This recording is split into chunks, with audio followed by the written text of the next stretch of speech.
Hello and welcome to Noel's RetroLab Nibble edition.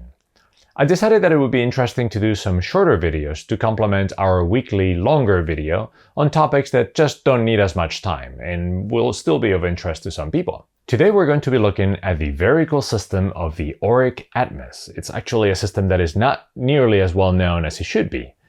And in particular, we're going to look at a USB floppy disk drive emulator that I just got in the mail. I haven't even opened the box, so let's open it up together and take him out for a spin. Here's the Cumana Reborn, which is a USB floppy disk drive emulator for the Oric system.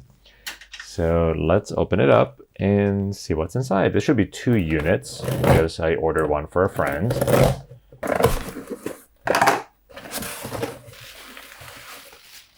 Oh, this is heavy.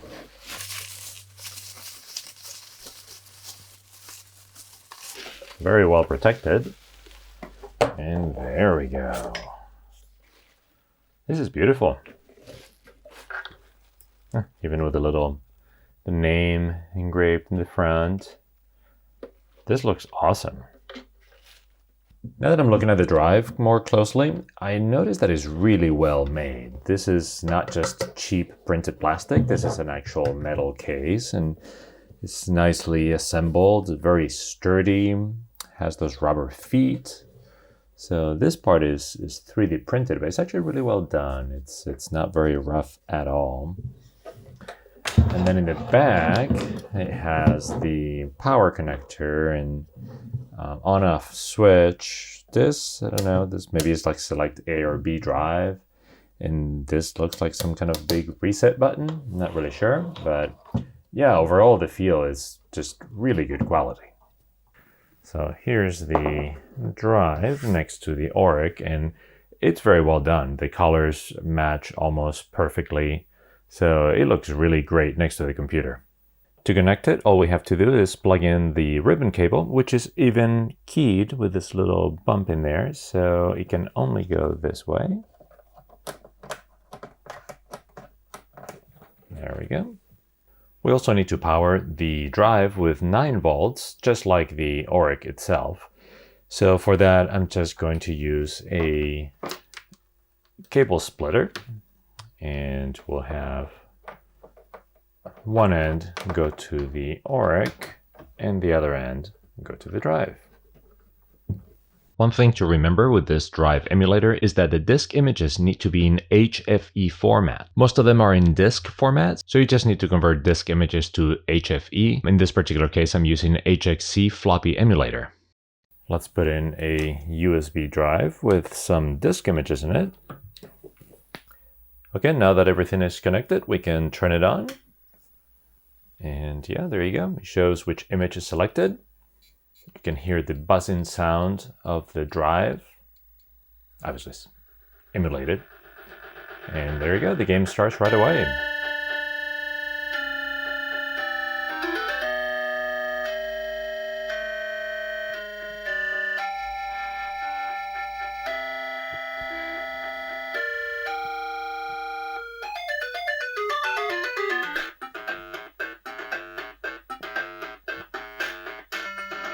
Let's try switching disk images.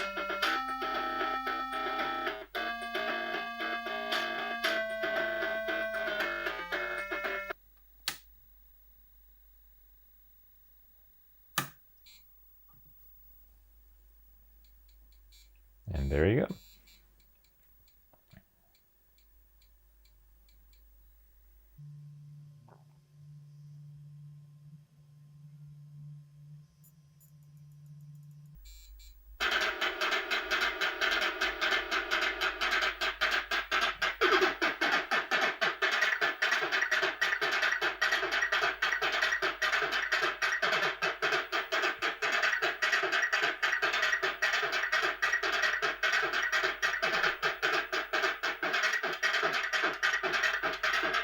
And let's try one more.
I also had this device, which is a nice comparison to the device that we just saw.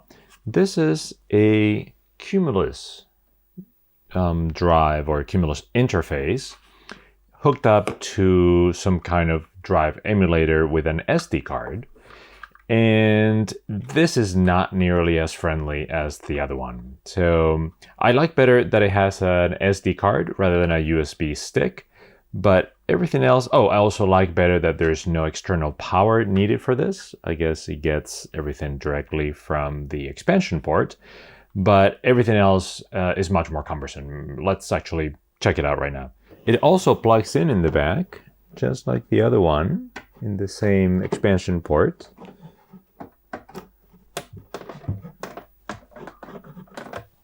But right away you start seeing some of the problems, like, is this sitting back there, or does it sit on top of the keyboard? You can't put it to the side.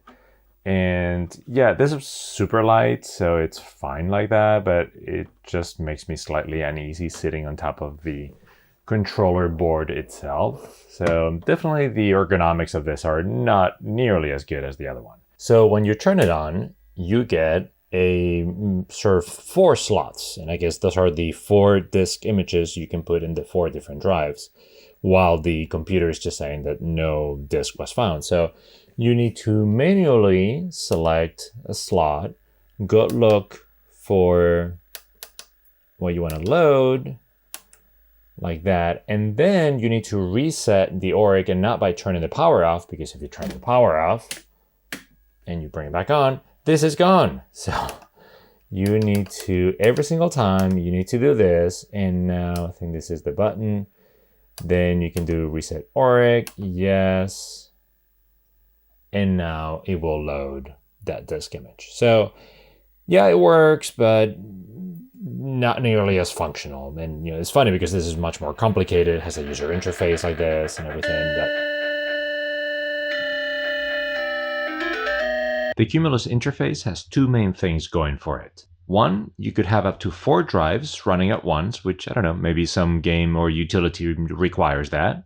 And 2, and to me this is the most interesting one, is that you could actually take out the SD emulator and put a real disk drive in it. So maybe that's something that I'll do in a future project. So that's a really cool floppy disk drive emulator, way better than anything else that I had for the Oric. And actually this surpasses a lot of the Gotek or other USB drive emulators that I've had for other platforms, just because of the build quality and like all the extras, the sound, the little rotary selector and everything, the awesome large screen. So this is really, really cool. This will be definitely my go-to piece in the Oric system. So I hope you enjoyed the new RetroLab Nibble format. If so, please let me know in the comments. That would be definitely useful. And give it a thumbs up and subscribe to the channel. Until next video, see you then.